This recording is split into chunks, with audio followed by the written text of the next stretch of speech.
program. And this interview is via Skype, and which means you can watch it live on Twitter as well as on Facebook. Great to have you join us, Mr. Yaya. Thank you for having me. Thank you very much. Brilliant. And it's great to have you join us, knowing that you work with an organization who's working with 170 countries, trying to eradicate poverty and bridge inequality through sustainable development. Right. So first and foremost, we need to understand what is the scale of the humanitarian crisis in Nigeria in terms of numbers, how many people need food, how many need shelter, where are they located? Thank you first for having me, and thank you for choosing to discuss this important issue of humanitarian need in Nigeria. Most of the humanitarian need in Nigeria is in the northeast, obviously because of the conflict, and it's been 10 years, as you know, of the Boko Haram insurgency, which deprives a lot of communities the opportunity to self-sustain themselves, especially on the farming side. Right.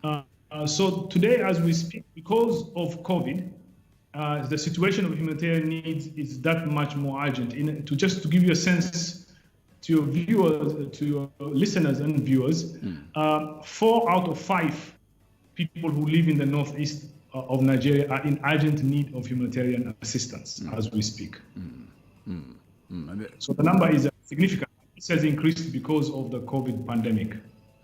Which takes me to my next question in terms of the COVID, how it's affected people, especially in the northeast that you've mentioned. So the main impact in the northeast, from what we see, is first the restriction of movement makes it much more difficult for humanitarians to access some of the communities that are in urgent need, but also the financial problems. For example, the UN does every year, and our resident coordinator, humanitarian coordinator, calls for humanitarian appeal. Right. This year, the appeal is about $1 billion, and we've only received 39% of that, 37%, excuse me. And the reason being because of the COVID pandemic and the fiscal constraints that everybody has globally. So they're less and less prepared to be able to contribute to supporting humanitarian action, which makes life much more difficult for communities that have double whammy. One, on this risk of COVID, the economic downturn that COVID causes, but on the other hand, this continuing insurgency also impacts them extremely negatively as it has in the last 10 years. Yeah, a big point you make there, because when the 10 years now that the Nigerian state's been trying to root out the terrorists, especially from the northeastern part of the country, it was thought that if you had them out of holding territories, that the rehabilitation of millions of people who were displaced and were staying in neighboring countries, it was possible to get them back to where they're staying. But from reports we're getting, many of them are still not able to access their ancestral homes or even return to their farmlands. How much more even get some sort of livelihood back again? Help us understand why the process has been so slow. Well, the major reason that stops people going back to their communities and restarting their livelihood is the continuous insurgency. Insurgents target the most vulnerable, especially the Boko Haram activities and ISWAP and other armed groups, which makes farmers and communities' ability to restart their life that much more difficult. So the continuing insecurity in the north is the basis or the foundation of the inability for people to restart their lives. Having said that, the UN and the government and the state governments have done a lot to ensure that the communities are able to go back. I have seen with my own eyes, including the work that UNDP does in the reconstruction and stabilization, worked with the local government in Borno, Adamawa, and Yobe, right, to allow and support governments to rebuild homes, bridges, roads, schools, hospitals, so that people can go back and restart their lives and build essentially what we call build back better. It's always important to remember that these communities were poor before the insurgency, and the insurgency just makes it much more difficult and we are working with the government to make sure this insurgency at least ends. While the government is intervening on the security side, on the UN side, we try to do the humanitarian work, but also the issue around creating the foundation for long-term sustainable development. Right. So in case you just joined the discussion on 99.3 Nigeria Info, we're on to the Nigerian Resident Representative, United Nations Development Project, Mohammed Yahya, and we're looking at a triple whammy celebration or commemoration of international days. We've had two this week, one still to come tomorrow. And importantly, all of those 3 days are tied to what is going on in Nigeria, either in the northwest, the northeast, mainly where we have a number of people who have been victims of terror and violence, and it still continues to unfold. Mr. Yahya, you said something which I want to bring you back to in terms of how it's affecting the work of the UNDP. And by the way, if you have any questions or comments for this segment, you can go on our WhatsApp platform. The number is 0809 597 5805. Again, 0809 597 5805. On Twitter, it's at Nigeria Info FM at Public Square. Any of these handles, we'll be glad to take your questions and comments. You say 37 or 39% of the requirements in terms of funding for the UNDP is what the agency has been able to receive so far for this year. Did I quote you correctly, sir? It's not UNDP per se, it's the humanitarian fund. We do an annual appeal for humanitarian support. Excellent. This year, $1.08 billion. And normally, previous years, it was in the 700-800 million figures, and we normally get over 60% funded. But this time, because of the fiscal problems globally, countries that have been generous before are facing their own crisis in their own countries. Very true. So far, we've UN has been able to secure about 37% of the needed resources to support it. So definitely. So it means you have a historical overview of what has happened in previous years when we still couldn't meet 100%. If you break it down, if you're going to project what is going to happen by the end of this year, how do you think this will affect the humanitarian work? I think this is why I think the COVID is impacting vulnerable people even much more, not only in terms of the virus itself and the devastation it has on the human body, but also the economic aspect, the fiscal space. You know that the government itself, the country's budget, Nigeria's ability to respond is also limited because of the fiscal problems with the oil prices going down and the overall economic downturn. So with less money on the state side and less money for generous countries and less money coming to the UN, so you can just imagine the kind of impact it has on extremely vulnerable groups that have been displaced. Quickly, if you allow me, I also want to mention one thing. While we are looking at the World Humanitarian Day, one of the most important things is to remember is what we call the real heroes, people who are doing everything, taking risks, going to the most extreme places in terms of insecurity to help and serve humanity. And in Nigeria, we've lost, as you know, several humanitarian actors who have paid the ultimate price to support and provide needed humanitarian needs to communities across the Northeast. And our hearts, so I thought it would be important.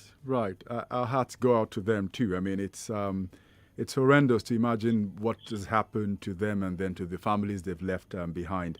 But what does UNDP do about those sort of situations where people get into the front lines or get into harm's way and unfortunately lose their lives? The agency provides some sort of support for them and their families if they're hurt, but if they go, what happens?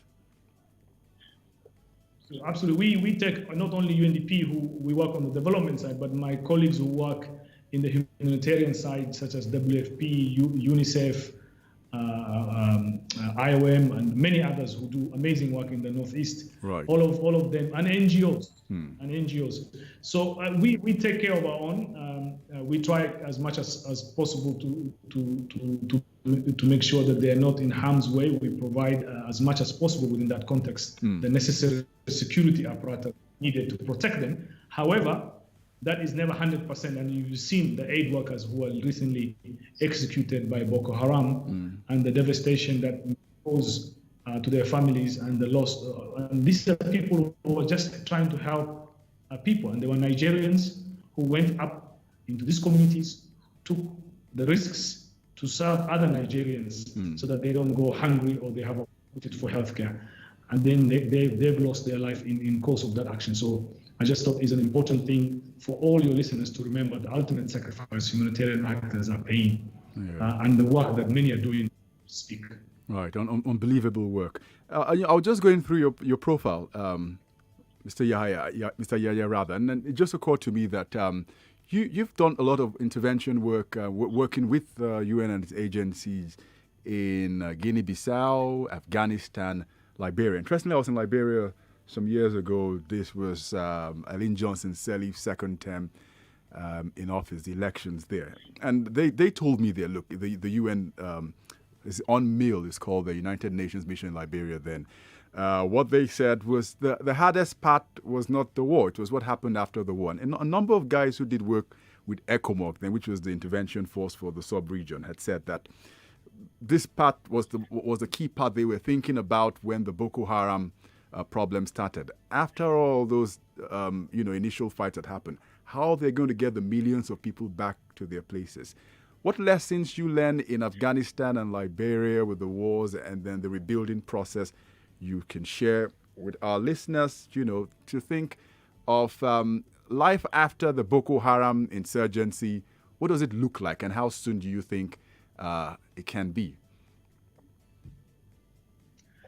Thank you for answering that question. Yes, I've worked in Afghanistan and Liberia and many other conflict zones. And one of the things I tell as an African myself, who also comes from a country that has gone through significant conflict, is to tell my Nigerian brothers and sisters who are listening, the experience from everywhere else is very, very easy to destroy. It's very difficult to build. Things that have been built over a long time can easily be destroyed by conflict. So finding systems and processes for coexistence is important. That nobody, and I've seen this in Liberia and Afghanistan, nobody ever wins from conflict. Everybody loses. So in the context of the Nigerian and the Boko Haram insurgency, I think when that ends, it will be difficult to rebuild. It will take long, but we have no choice, because the reason why many of these young people who are joining these organizations across the Sahel is not only in Nigeria. You see in Mali, you see in Burkina Faso, all over. These groups tend to target places where there is extreme deprivation. They start rebellion places and communities that feel that they have been left behind. People who have never seen the fruits of development. So for us, is after the conflict, or even before the conflict ends, we're doing that work right now, is to ensure that these communities are never left behind. And this is why for us at the UN, the Sustainable Development Goals and the idea that in dignity of poverty, that people should not live with it, that we should commit ourselves as Nigerians, as Africans, that our people, regardless of who they pray to, where they live, deserve the same life of dignity and free from poverty. And I think if we do that, we will worry less about insurgencies in the future. Absolutely. Very, very well said. Daunting, I can imagine. 4 out of every 5 people in the Northeast, in case you did not know, is in need of humanitarian support. I mean, that's the poverty of the poverty to imagine people going through there. And you did sketch a little around the work the UNDP is doing with the state government and even with the federal government and the people. Help us understand some more, educate us and the listeners, how the UNDP works with the state government, especially in the Northeast. So, for example, Yeah, so on the north, we are not only. I just want your listeners and viewers to understand that UNDP works across the country. We have programs and partnership with your brilliant governor in Lagos, and we have also worked with different parts of the country in many states. But in the Northeast specifically, what UNDP work as a development agency, we do 3 areas of focus. One is to stabilize. We work with the state government and the leadership of the governors to go to communities where have seen extreme infiltration and violence by Boko Haram, and build those infrastructure that have been destroyed, be it hospital, police stations, walls to protect IDP camps from insurgency attacks, Right. And schools, and then work with the governor to bring back teachers and administrators to those communities. For example, we are now working heavily in Banki, in Munguno, in Bunyadi, Kanama, different parts of the Northeast, to really rebuild through infrastructure and other things that are needed, hospitals and schools. But we also work on early recovery to give farmers and communities who have been areas that are liberated that Boko Haram is not very active to go back and give them the opportunity to restart their lives.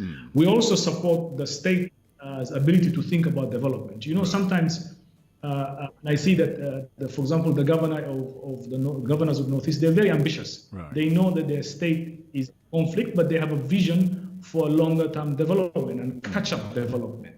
So we work with them in terms of the vision. What is it, where they want to go, and how do we help them get there? And that's the kind of work we also do with the state. So we have a huge program there, and we'll continue to work in the Northeast, and we think with more emphasis and continued leadership, we should be able to see changes of at least ensuring less conflict in the north and people recovering. Yeah, hopefully. Help us also understand the importance of the UN Security Council Resolution 1325 on increased participation and representation of women at all levels of decision-making for peace building, specific protection of women and girls in conflict and in humanitarian situations, and how they can be achieved. Thank you. I'm glad you mentioned that. That resolution was passed in 2000, so it's 20 years old. And the resolution was essentially saying that women are the most, number one, impacted whenever there's a conflict. They're the ones who pay the ultimate price. If you look at gender-based violence is very high in conflict zones. You hear rapes, abuse. And also people who are displaced, moving with their kids. Normally women take the brunt of conflict. So this resolution says that then they are at the center of the solution. We need to put them at the center of the political solution to find an end to conflict. Right. And giving women seats to ensure that they play an important role in the peace-building agenda. But overall, so we support that, and there's a national action plan in Nigeria. The UN supports our colleagues in UN Women, UNFPA, and all the UN systems support this process. But allow me to make a second point in the sense of, I tell you, no country will ever reach its promise, and Nigeria is a country that has a lot of promise, without equal participation of women in the economic and social life. Very true. I know Nigerians, using a sport analogy, Nigerians like football a lot. You can't have 5 people football pitch and think you will win. You will not win. Definitely not. It's the same thing with gender. You cannot prosper as a nation if you're 50% or most likely more than 50% of your population are not playing an important role. They're not head of industry. They're not governors. They are not senators. They're not leaders. It's just not happening. So gender equality is not only about morality. Gender equality is also about economic question.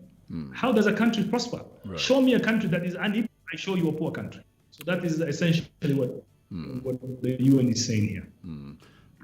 Also help us understand in terms of partnerships with the state governments, with the federal government, with all the local actors, civil society groups, locally within the different conflict zones in Nigeria, or even out of the conflict zones. In terms of perception, I know that previously there was some confusion on the role of humanitarian agencies and some sort of bad press. But where is it now? Is everyone on the same page in terms of understanding what the humanitarian agencies are doing in Nigeria, for example, in terms of whether they are together working to achieve the sustainable development goals? Absolutely. I mean, there's been a lot of dialogue on this, on transparency, which is a good thing. Right. I think governments and authorities need to know what the humanitarian actors are doing, but also the humanitarian actors are led by their principles of impartiality, Right. neutrality, and they're the key principles that are not up for negotiation, and that is the other side of this. So I think now with the creation of a humanitarian ministry, and today they've celebrated their first year since the president created the new ministry, and they played an important role in bringing people who understand humanitarian principles, who understand the work that needs to be done and facilitate, and that's made a significant difference in terms of the relationship between government and humanitarian actors. Oh, it's great you mentioned the Ministry of Humanitarian Affairs. I remember, and disaster management. I remember when the ministry was conceived, there was a lot of talk offline, online, on whether it was necessary or not. But I guess she's won, the Honorable Minister has won some fans across board. But what are your thoughts? In terms of assessment, is it necessary or unnecessary? I'm a big fan of the ministry and the minister, most active minister I've seen. I'm sure I shouldn't say that there are a lot of active good ministers, but she has been unbelievable. You see her every day. There's the first one there, and she's done a wonderful job. I work closely with her, and the UN system works closely with her, and I think it was, in hindsight, a very good idea in terms of setting up that ministry and the role it's playing in bringing the voices and the needs of the most vulnerable at the cabinet level. Absolutely, because it does also show, in terms of transparency, local and international transparency, what that ministry seeks to achieve. All right. One question which I'd like to ask everyone is, if you had the opportunity, and you do have the opportunity many times to sit down with the local actors, whether it's with at the state level or the federal level or the local level as a representative resident for the United Nations Development Program in Nigeria, what would you tell that public official? I always say the same thing. I started a hashtag, I don't know, you probably heard, it's called Niger Optimist. I have lived in so many countries. Right. I've lived in so many countries, and I'm not pandering in this sense. I've lived in few countries. I have never seen a country with all the ingredients for first world status, be it dynamism, be it creativity, be it fashion, be it music, be it literature, be it engineering. This country has all the ingredients. We just need to put it to fly. I have never seen a country with more promise. But as somebody told me, that promise has to come. We are celebrating 60 years of independence this year of Nigeria. I think that for many young people who I've seen who are unemployed, they want to see that promise become a reality, and hopefully it will with the support and the work that has been done across the country. Absolutely. A great way to end the discussion this evening. Mohammed Yahya, Nigeria optimist. Absolutely. Thank you very much. Resident Representative, United Nations Development Program for Nigeria. Great to have you in the public square. We do invite you now and again. Maybe you can have some suya with us. I've been here for 1 year. I have gone through all your food. I will come see you in person in the studio soon. I'll be coming to Lagos. Oh, definitely. The doors are open for you anytime, sir. Thank you very much. Thank you for having me. All right. And so we're done with the third segment of the Public Square. Mohammed Yahya, resident representative of United Nations Development Program in Nigeria. And we'll take a quick break. When we come back, Rotimi Sankore, it's the big masquerade in the square, will help do justice to the rest. I hope you've been enjoying and being engaged and informed in the Public Square today. It's 27 minutes past 5. We'll be right back. Public Square. We'll be right back.